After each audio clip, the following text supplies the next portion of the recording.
Hey, Team MG, it's Michael Gascon here, and we're here at the Mike Canopy Clinic in Florida, and I'm here with Miss Brittany and Flip. Flip is a horse I've been working off and on with. She came to the first clinic about a year ago, and he was about a nutbag. He couldn't pass kindergarten and first grade. He was very hyper and would jump on top of us and put pressure on Brittany here. And she started through the programs that you guys have seen in the videos, kindergarten, first grade, all the fundamentals. And now Flip here is a calm, quiet guy, and he's working good here a year later. So she's come back to another clinic. And today we're gonna teach you how to get your gaited horse to walk, trot, canter like a quarter horse. So you're gonna have a 5 gaited horse now.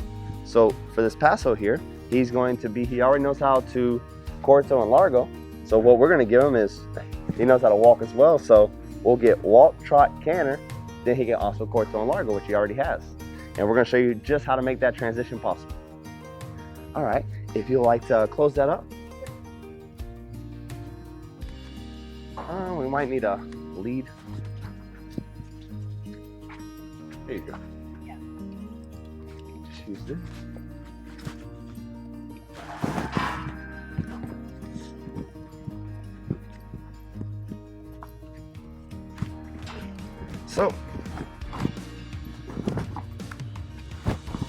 So Flip here is a 12-year-old quarter horse, Paso Fino gelding, and we are going to try to get him to walk, trot, canter like a quarter horse. Now, a lot of folks don't even think that it's possible to get a gaited horse to canter, and there's myths out there that people believe that if you canter your gaited horse, that you're going to ruin their gait. I'm here to tell you that that is false. Now, where you might end up in a bind is if you go from gaiting to canter, what's going to happen is if you gait your horse and say your horse gaits at 12 miles per hour, and that's their fastest gait, and then from there you kick them to canter, what's going to happen is next time that you're gaiting at 10 miles per hour and squeeze for a little bit more gait, they're going to jump into the canter. And then next time at 8 miles per hour at the gait, they're going to jump into canter, and you don't want that.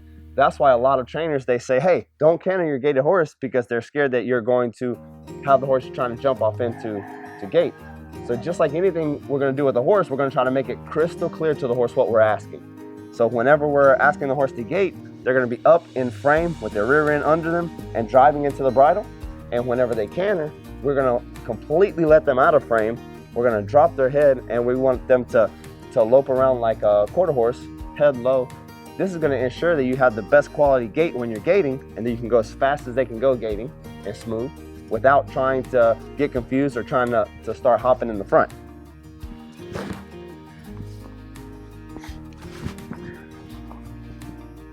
So Flip here has been through our program. When we started him a year ago at the first clinic in Kissimmee, we worked him with a halter, and then I saw him again. Miss Brittany came up to the ranch for a week for a retreat, which anybody out there is welcome to come to our ranch for a retreat. And she brought her horse for a week, and we worked on all the basics and really got him calm and quiet. And we were able to work him in a halter, finish that workup, then work him in a snaffle. Today we're going to use a snaffle with shanks, a reining style bit, and it's a level number 2. And what we're going to look to do is start dropping his head. So the key to getting that calm, quiet walk, trot, canter is to get him out of frame. So this was a show horse cull. He didn't make it in the show ring. So whenever they cull a horse from any discipline, whether it's race horses or show rings or anything like that, well, they cull it because the horse didn't make it. But you better believe they didn't give it away until they tried really hard. So the horse was very hot and animated and high-headed. So we're gonna do the opposite of that today. We're gonna flex him and ask him to drop his head. So you see he's already to the point that he's starting to get that vertical flexion. Vertical flexion is a fancy way of saying dropping his nose. Once we can get that, we can start asking him to leave his head down there. And what I'm looking for is the same thing I look for on a quarter horse or a warm blood or any trotted horse that I would work with. I would like to see from the pole to the withers to the hindquarters is horizontal. If I can keep this level of horizontal through the walk, through the trot, through the canter, I can ensure that I'm going to have a calm, quiet canter. If they get excited and pick their head up and get animated and pull on me, then it's going to be stiff and rigid. Yesterday in the clinic, we were working a quarter horse. Oh, quarter horses, they lope easy. No, trained quarter horses lope easy. the filly that we worked yesterday, whenever she would pick her head up, she would get real rough with the owner. Whenever we would work her with the halter and drop her head and get her head down there low, and she was using herself and relaxing, then all of a sudden it was a nice quiet canter. And that's what we're gonna look to get out of him today. So the first thing we're gonna do is ask him to flex. And today, we're just gonna flex from point of the shoulder to point of the shoulder. Here, I'll turn this way so you can see it. So if you guys remember, horsemanship flexing, we're pulling them all the way around. But that's exaggerated. In the beginning, when we start with the horse, all we want the horse to do is this. But now that the horse is more trained and more seasoned and we've really got him where we want, now we're gonna start getting more finished, and the flexing goes from point of the shoulder, which is right here, to point of the shoulder. The reason for that, vertical flexion, where his head is down here by his chest, that's the end result. Our finished goal is that we can touch the reins and he just drops his head just like that. And you see how lovely he's doing that right now. So I would like for him, there we go. The other thing I want you to realize is how loose of a rein that I work with. And the reason for that, when I started getting my reining mentors, it was really an aha moment for me. And I realized why reining happens so fast, comparatively speaking to, say, show horses or dressage horses. The reiners, they work on such a loose rein, so the horse gets a huge release for doing the right thing. So they're able to finish them up so quickly. And they're doing such advanced maneuvers, but yet the horses can pick it up real quickly because of the clarity. And the clarity comes from that release. So I see he has no problem dropping his head here. So now I'm just gonna start in the walk. I sit completely relaxed. I keep his head down. And I'm just gonna start giving and going, which means I'm gonna flex his head to one side and ask him to release. Flex his head to the other side. There we go. That's it. And every time that he drops his head for me, I release. Watch here, I'll touch him. When he drops the pole, I give him a huge release so he's on a loose rein. I'm not really worried about the speed right now. The only thing I'm worried about is that he keeps his head down there for me. There we go. Look how his pole is below his withers. That's what we're looking for. If I can keep him there through the trot and then keep him there through the canter, it's going to be a very nice trot and canter. So his head's down. Now we're going to start asking for the trot. So a key ingredient, what's very important, is whenever I put some energy to him, I don't let him pick his head up for the trot. I make sure his head's down before any transition. Head's down, I ask for the trot. Look at that. You can just hear it, plop, plop, plop, plop, plop. You get the most gaited horse you can find. If you can bury his head, he's gonna trot for you. Now you see him getting a little excited. I'm picking his head up. I just ask him to release. Drop your head. Drop your head.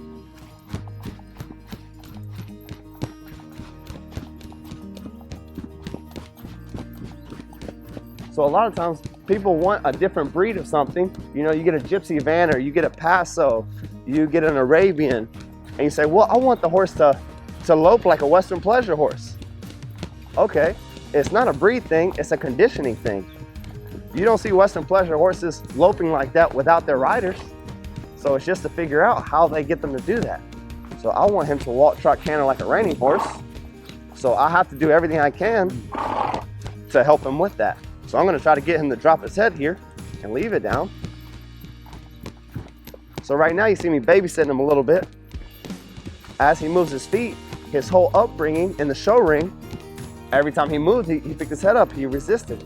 So he thinks because he's going fast that he needs to pick his head up and pull on me. I'm telling him, no, just relax. Relax your body. Now look how I'm starting to leave one hand down, pick the other hand up, and flex him off center.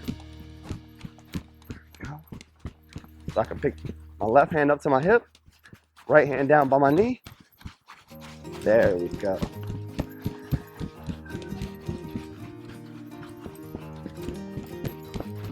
There we go. And what you're gonna see is we're gonna get that canter naturally. I'm not even gonna push for it. He's gonna get so relaxed with his head down.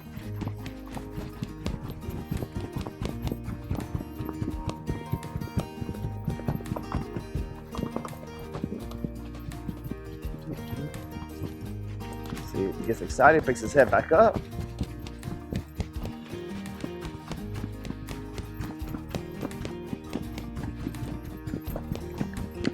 Now we're gonna ask for the canter.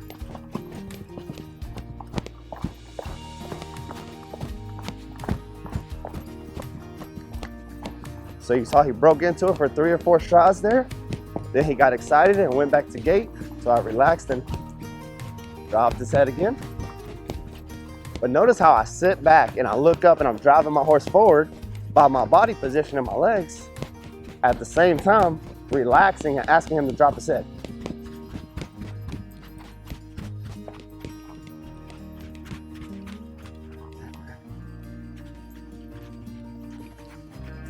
So the faster you go with the head drop, the more relaxed they're gonna be for the head whenever you slow down. Yeah.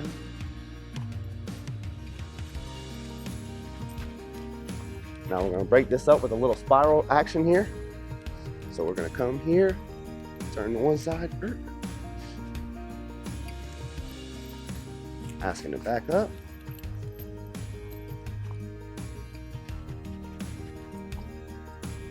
And these spirals, just like we do with the halter, it helps the horse with that vertical flexion, dropping that head down.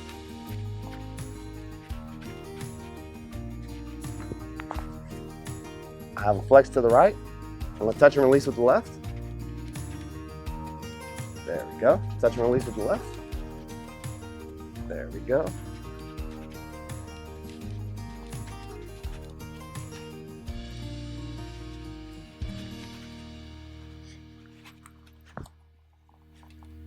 So this was a horse that couldn't walk.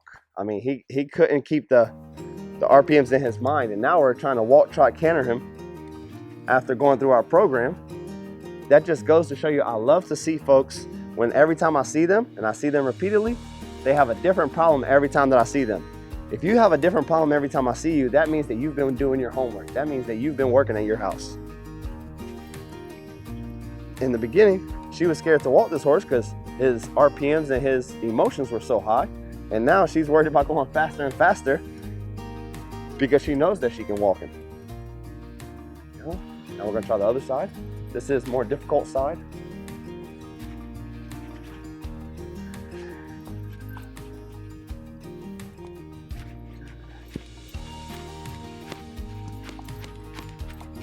You see, he just trots off, no problem.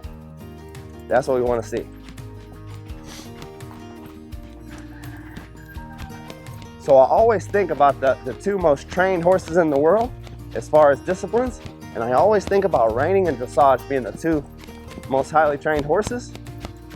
And when I think about the 2, I think, well, dressage, it takes 7 years for them to get the horse trained. In reining, in 1 year, they have a finished 3-year-old for the futurity. What's the big difference? In my mind, the big difference is the long rein, is the big release, because horses learn from the release.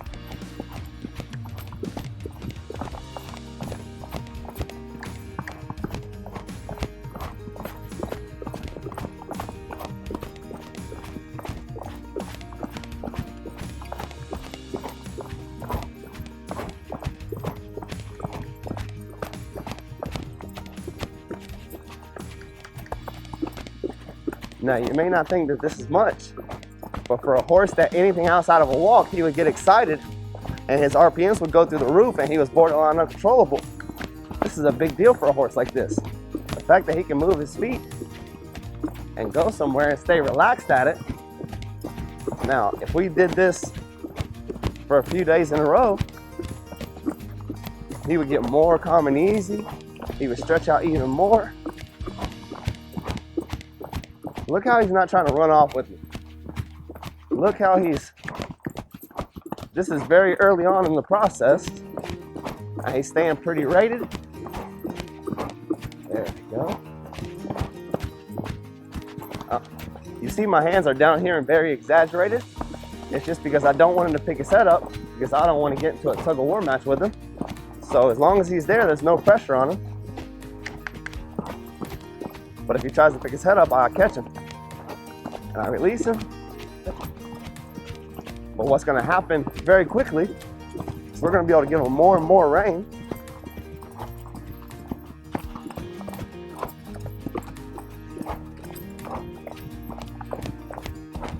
There we go. Can you imagine if the horse is going fast and I'm able to get vertical flexion? Well, at any speed gaiting, I'm going to be able to get vertical flexion.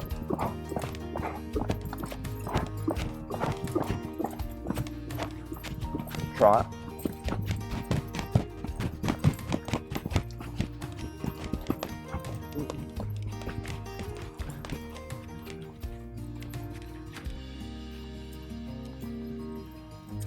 And just like that, you start seeing a horse that at one time, a lot of folks wouldn't have put the time and dedication into this horse because they thought he would never come around. Miss Brittany had faith in Flip and spent the time and the energy with him. And all of a sudden, she's reaping the fruit of her labor. Now all of a sudden, you're having a level-headed horse that you're able to teach new things to, work new ideas with. He still has a little resistance. You can see it to this right side here. But just imagine, this is the first time that she and I have worked this on this horse at this clinic. You can imagine what a week, what a month would look like. You could have this horse lope in circles like a quarter horse with his head in the dirt, and you could be at the end of your rein. So the reason that you can have a reining or a Western pleasure horse and they can lope a circle like this with no reins is because they get that head to drop down, so the RPM slow down, they're relaxed. And that huge release of constantly throwing the reins to them, very quickly they think just because they're on a loose rein, they don't go faster. Just because they're on a loose rein, they don't pick their head up. Just because they're on a loose rein, they don't get excited about it. Well, once you get that horse that you can walk, trot, canter, relax, and he never picks his head up, it's gonna be very easy to rate him, to take him and start loping circles around a bucket or a cone or something that you can see and start making nice circles. From there, we would start getting him with a simple lead change. And then you would get his flying lead change. Everything gets so much easier when the horse can do it calm and relaxed. Whenever we come to these places, we're always accepting of whatever the horse tries to do to us. Whether it's buck us off, run away, kick us, bite us, whatever they try to do to us, we're accepting of that. But we understand that these calm, quiet moments is where the horse really learns. So you can see Flip is definitely on his way, and we love to see that. Whenever you're out with your gaited horse, it works with any gaited horse out there. We've got Icelandics that can rein, walk, trot, canter, head in the dirt, spin, slide, flying lead change, Pasos, Tennessee walkers, foxtrotters. Anybody could do it. The problem is most of the folks who train these horses have never spent any time with a reining mentor or a Western pleasure mentor or folks who know how to do this work. But the secret is, having worked on both sides of the fence, just keep it separate in the horse's mind. Whenever I want to work on gait with this horse, I'll pick his head up and put him in frame and ride him like everybody else rides a Paso. Then whenever I want him to be my reining horse, I stop, drop his head, and say, okay, sir, I'm gonna give you a complete loose rein, drop your head down there. Oh, and then you see what you're starting to get.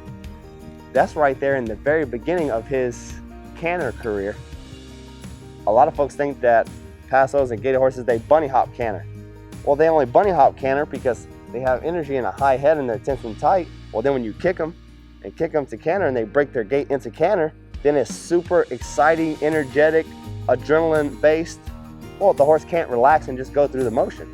Right there is the beginning of the horse just simply being able to look at that, calm and relaxed about it. And he's gonna relax so much more as we get some more time on him doing it, that you'll be able to lope it into an arena and you won't be able to tell what breed he is. And I just think that that's a beautiful thing. So you guys at home, try that with your gaited horses and let us know how it goes. Thanks for watching. Hey guys, thank you so much for watching our video. make sure to get in the comments below and give us your feedback. Let us know what all problems you're having, if you're having any problems with the steps, if there's more videos or problems that you would like to see. We just want to better help you bond with your horse and help fix some of your equine problems and reach your equine goals.